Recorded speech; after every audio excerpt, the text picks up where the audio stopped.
Hello everyone, welcome to the guided notes on worksheet 3 where we are solving and evaluating exponential and logarithmic equations that have common bases. Okay, so the name of the game here is finding a common base. Once the base is the same, we can set the results or the exponents equal. So let's look at number 1. The common base between 9 and 27 is going to be 3. 9 gets rewritten as a base of 3 as 3 squared with a base of 3, and then the x just hangs out. 27 gets written with a base of 3 as 3 raised to the 3, but because it's 1 over 27, there's a negative exponent in there. So what I have now is common base, and then exponents set equal to each other. So x would equal negative 3 over 2.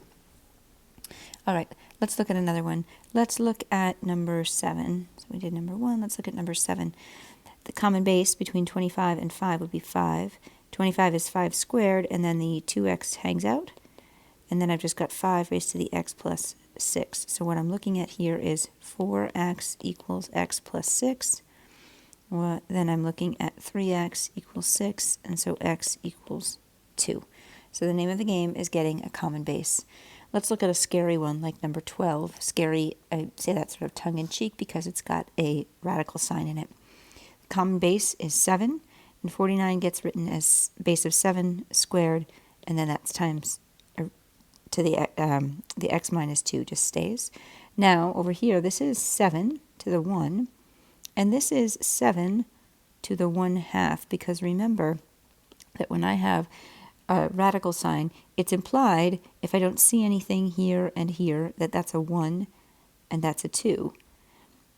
Right? And the general rule for this, for example, if that was 49, the general rule for this is that if I have the b root of x raised to the a, that gets simplified as base of x raised to the a over b, right? That would be 49 raised to the 1/2.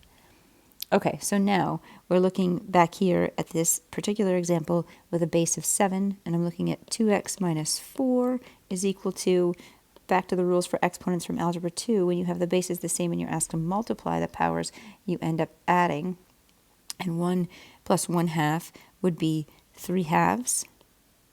Now I can solve this by adding 4 to both sides, and I get 2x equals, if I make that 4 into 8/2, what I've got then is 11/2. Divide both sides by 2. That's the same thing as multiplying by 1/2 to get rid of that. And what I end up with is x equals 11 over 4. So the pre-calc stopped right here at the first step, and the rest of this is all algebra. You have one step of pre-calc, and the rest of it is just working on your algebra skills from here on out. Okay, common base, solving exponential functions. Now, same idea applies here with solving logs. And evaluating each logarithm, I just want to know what this whole statement is equal to. Same thing here, I'm going to end up with, and if it's easier for you to rewrite it as an exponential function, you should do that as we go. So the base is 6, the exponent is going to be x, and the result is going to be 6 square roots of 6.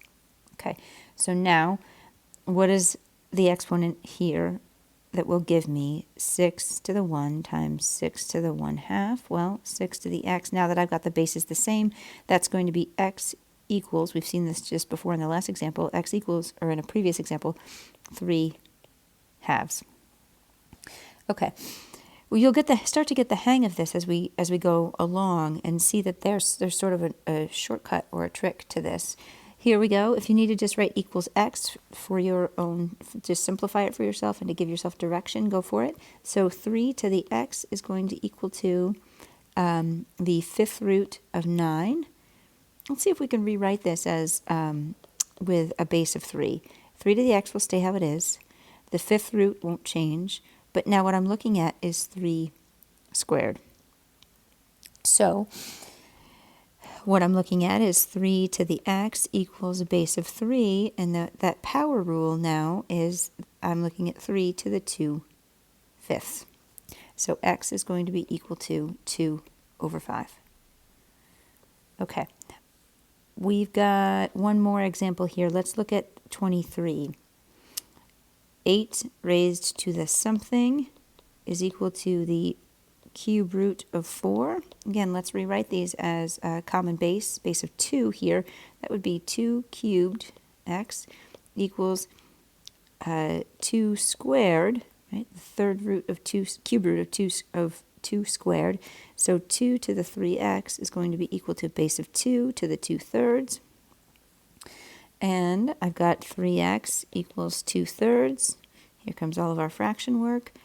Multiply by 1/3 to cancel the 3. Multiply by 1/3 because what you do to one side you do to the other. And x is going to be equal to 2/9. Okay? Evaluating logarithmic functions by just doing base exponent result and getting a common base on both sides of the equation.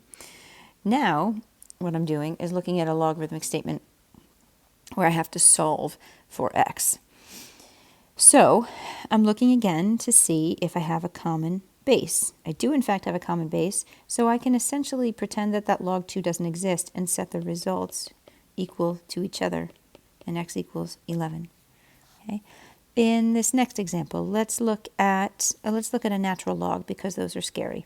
Okay, think about what a natural log is. It's a logarithm of a natural base. Okay, so if I'm talking about a natural base, then I'm talking about e, right? That constant e that represents an exponential function. It just represents a limit that approaches a constant value. It doesn't. For this purpose, it doesn't really matter what e is. I just want you to understand that when you see a natural log, it's implied that the base is e, just like when you see a common log, like 36, it's implied that the base is 10. Okay, so since I have a common base here of e, I can set 4 to the x equal to 32. Okay, common base, that would be 2 squared x equals 2 to the 5th. And so if 2x equals 5, then x equals 5/2. Okay, this is all there is to it. Good luck on this homework. I will see you in the next video.